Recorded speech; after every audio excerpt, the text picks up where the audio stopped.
And welcome everybody. We're starting to record. It is March the 15th. Beware the Ides of March.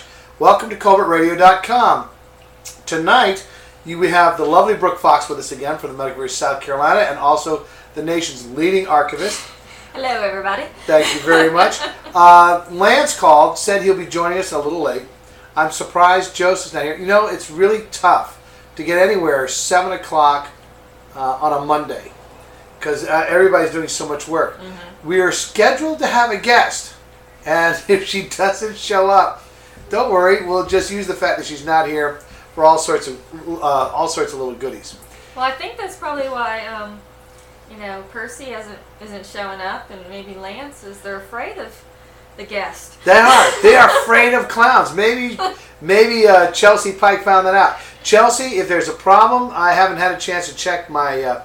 I normally check my email every day in great detail. I didn't get a chance to do it today or yesterday because we're in the middle of getting ready for pass testing in the public school systems. And frankly, I've been working like a dog all weekend. Is that the No Child Left Behind thing, or? Actually, it has something to do with that. They abandoned the old PAC test. It was the hardest standardized test in the country, and South Carolina decided to adopt it. And what was totally amazing about it was I listened to the questions. Now, you can't discuss the questions with the kids or anything. I'm not even allowed to really read them. But you hear stuff. The kids say, "Oh well, Mr. Colbert, it didn't ask this or it didn't ask that," and I'm like, "You're kidding." It's like this weekend we had a quest competition, and in South Carolina curriculum, it's in 6th grade. It's ancient history, everything before 1600 world history, and like 80% of the test was U.S. history. It's not even the 6th grade curriculum, and then 8th grade is basically 90% South Carolina history. No South Carolina history questions for that level of kids competing. We just want to, does anybody even bother to read the curriculum standards when they write these tests and these questions for these academic competitions? Because we train them in one level, and the kids just don't. They don't get a lot of this information that they ask them because it's the wrong curriculum. Let's see. All right. Well, anyway, my cast tonight is Brooke Fox. I also want to remind everybody to contact Lance Morrison at AFLAC. I'm sure if you went to AFLAC in, I guess it's Monk's Corner or North Charleston, you'll find him in there. And he's given out his phone number and everything. I'm going to have to start keeping that stuff and putting in here for him in case he doesn't show up. Also, we want to encourage everyone to go to the James W. Colbert Endowment at the Medical University of South Carolina. If you go on there and just click on Give to MUC, just follow the instructions on Make a Gift and scroll down. Eventually you'll see it. And actually, Brooke was very kind to find out for us from, matter of fact, Jim Fisher, how much has been raised. And I hadn't realized that. But they've raised quite a bit of money already for that. But the endowment is not nearly complete. The way a chair or an endowment works, in my understanding, is they have to have a certain sum of money so that it becomes self-sustaining. Is it 500,000 or is it $1 million? Million? No, it's going to be more than that. It's going to be like over $1 million for this one.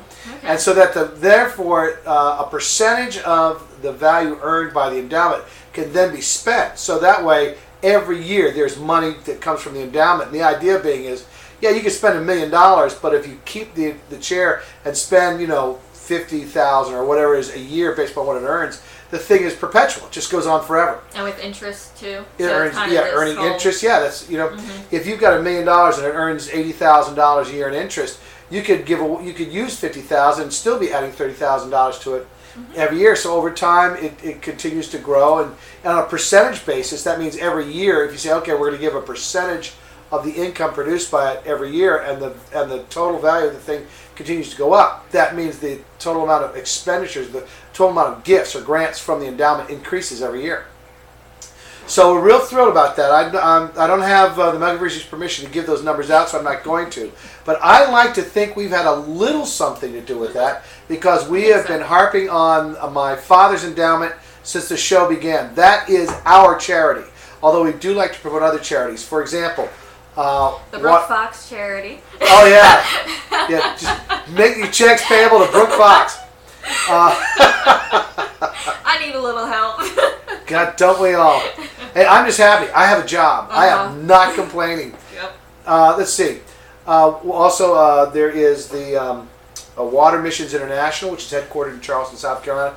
I think they do wonderful work. I mean, they do real hardcore physical stuff on the ground. They provide clean drinking water where it's desperately needed. Like Haiti, right? Like Haiti, and I'm sure they're making their way down to Chile. Although Chile is a pretty modern country, actually.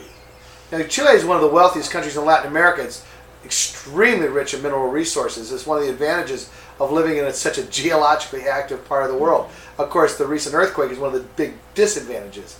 Now, I went to a 9-ball tournament this weekend, Sherry. I was supposed to cover it, but there were technical difficulties. What's a 9-ball tournament? 9-ball is where you take the cube of the balls on the table. It looks like billiards. Okay. Pool. You take 1 through 9. You must shoot in sequence. Okay. Now, however, if you can put the 9-ball in while hitting your object ball first and you call the shot, game's over. So you have 1 through 9 on the table. Let's say you break and nothing goes in. But you come up and you see the 1 ball and you realize, if I hit the 1 ball into that 9 and cause the 9 to go in that direction, it might go in that pocket down there. Mm-hmm. So then you predict that. You say, okay, I'm calling this shot. I'm going to put the 9 in that pocket down there. You hit the 1 and use the 1 to hit the 9. If the 9 goes in the pocket, game's over. You win. Okay. So it's first person to put the 9-ball in. But you can't put the 9-ball in unless you do it sequentially. You get to skip over all the other balls if you're using your object ball to put the 9-ball in. Okay. Anyway, the name of this tournament was called For Pete's Sake. It was named after a friend of mine and a member of the Charleston Yacht Club. Charleston Yacht Club is a wonderful club. One of the reasons I belong to it is we do not discriminate. We have Jewish members, black members. We lost members when we made a woman our Commodore at the Yacht Club. And we had members say, if you vote and make her Commodore, we're leaving. And we said, don't let the screen door hit you in the ass on the way out, because we made her Commodore, and she was a wonderful Commodore. So we're very, we do not discriminate. Very good. We even allow power boats and sailboats in this club. It's very unusual. Most yacht clubs, it's either all sail or all power. They don't seem to get along. We get along great at this club. Anyway, it was held at Pete's home. His widow, Sherry Dupree, was a most gracious host. And we at Colbertradio.com encourage all our listeners to donate to the Leukemia Regatta, which has to date raised more than $1 million over the several years to fight this disease. And what's really especially sad is that Pete Dupree, a wonderful man, a terrific guy, actually died of lymphoma and is sorely missed by his families and friends. Special guest this week, if she shows up, be Chelsea Pike, Miss Sprinkles the Clown. Okay. Hey, look who's coming. Percy's arrived. Hey, Percy. Maybe he heard she wasn't here. So Percy was listening. He said, oh, thank God she's not there. I think I'll go join them. Okay, I got a joke for you. Okay. A young bride is sitting in the kitchen sobbing uncontrollably. Just sobbing uncontrollably. And her young husband comes home and he's just so moved, like, sweetheart, what in the world could be so awful? What is so terrible? He said, I worked so hard to make you this wonderful dinner and your dog ate it. And she started to cry again. Oh, honey, that's all right. Don't worry about it. I can always get another dog. All right, Lord. Well, that's Percy's joined us. Hey, Percy.